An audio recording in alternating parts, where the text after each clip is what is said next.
for surely the worst day in Brazil's World Cup history. The nation that's been in all 20 of the tournaments.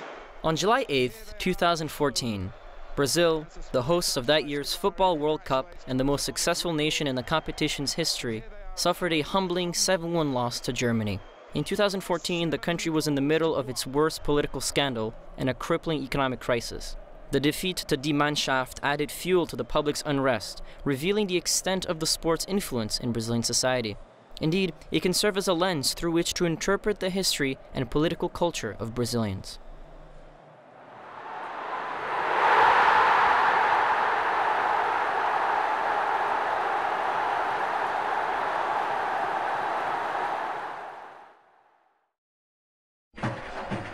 Brazil's first World Cup triumph came in 1958. The world was dazzled by the ability of skillful and exciting players like Garrincha and a 17-year-old Pelé. Brazil's victory channeled to the fullest the enthusiasm and optimism that marked the post-war period. The country experienced strong economic growth and heavy industrialization and urbanization, with exuberant artistic staples like bossa nova.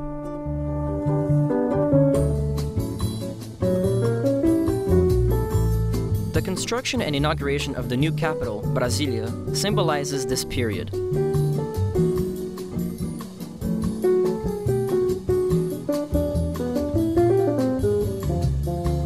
In 1962, the World Cup was held in Chile. Brazil won the tournament and the wave of national enthusiasm continued in full swing.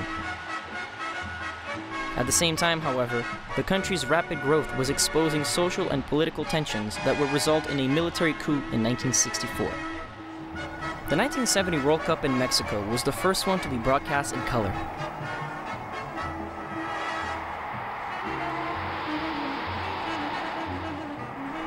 The world was able to watch the Seleção in all of its glory as it became the first to clinch 3 World Cups.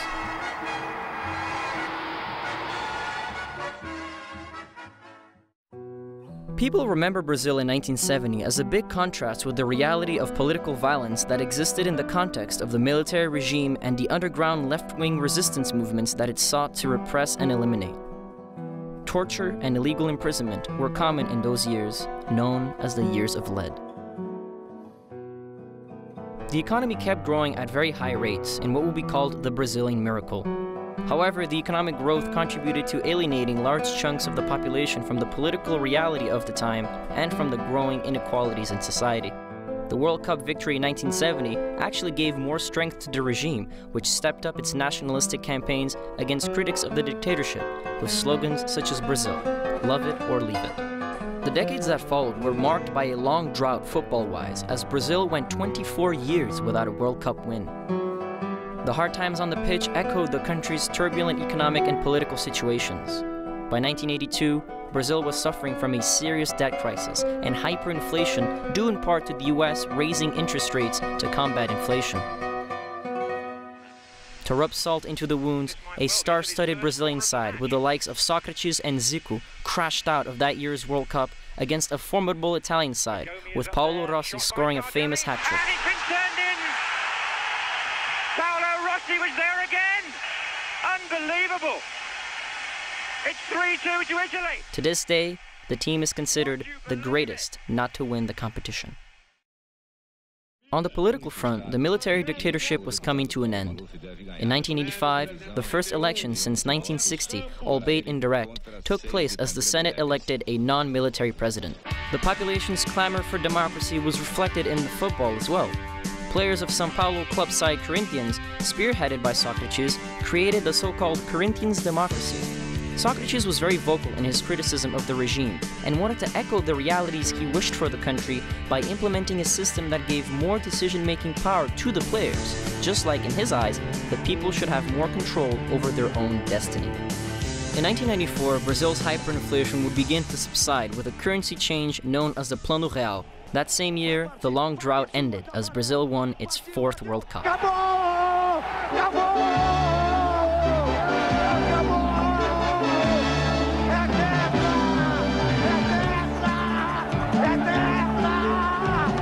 O Brasil é tetracampeão mundial de futebol! Things began to look up as in 2002, Brazil won a record 5th World Cup.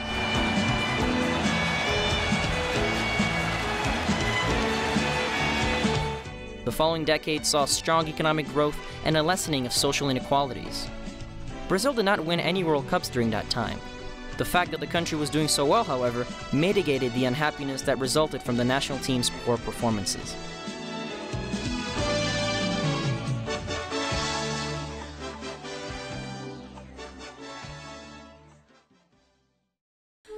This brings us back to the 2014 World Cup.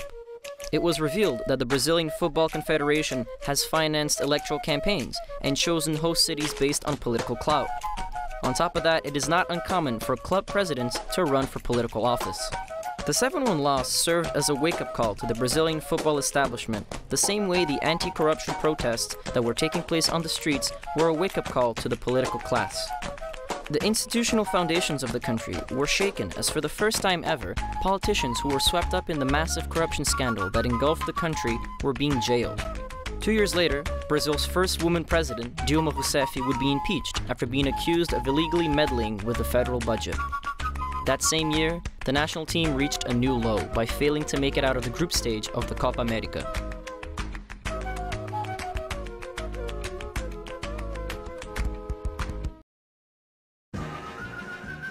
In 2018, Brazil is still in crisis. Political polarization is high, and the economy as a whole continues to suffer.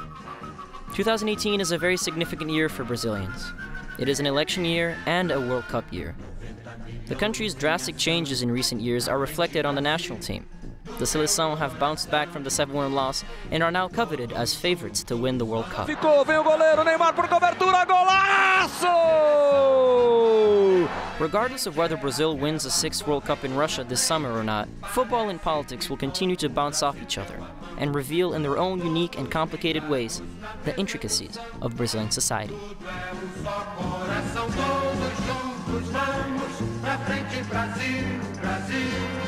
Salve a seleção, todos juntos vamos pra frente, Brasil, Brasil. Salve a seleção.